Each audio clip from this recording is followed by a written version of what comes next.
Magandang araw sa inyong lahat. Welcome to my YouTube channel, Trending Pinas TV. Ngayon bigyan natin ng reaction ang bagong prediction, general prediction ni Jay Custora sa taong 2026. Ano ba ang taong 2026 sa mga tao?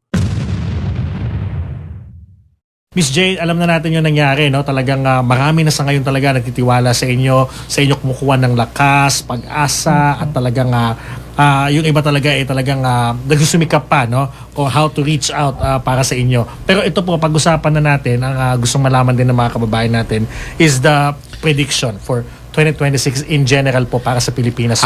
Okay. So, this 2026 na pumasok, kailangan natin maghanda kasi ito ay super fast shock po ito, no? So, kailangan may control tayo sa sarili kasi this is a combination of fire and horse.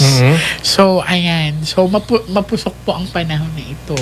So, paghahandaan din po natin ang pag-iingat sa fire. So, madami ang sunod-sunod na sunog na mangyayari, especially mga bulkang magiging aktibo sa panahong ito. Yan. So, pag-ingatan din natin, especially sa mga driver na nagtatrabaho everyday kasi yun nga, medyo mainit ang panahon na ito. Masyadong mabilis. So, kailangan may control tayo sa sarili, no? So, ito yung mga parang mga road rage, mga ganun po ba ibig sabihin? Exactly. Yes, araw-araw naman po merong mga ganun. Pero ito po ay paghahandaan po kasi talaga natin. May madami magsasabi na, kaya naman namin pakiramdaman yan, kaya namin makita.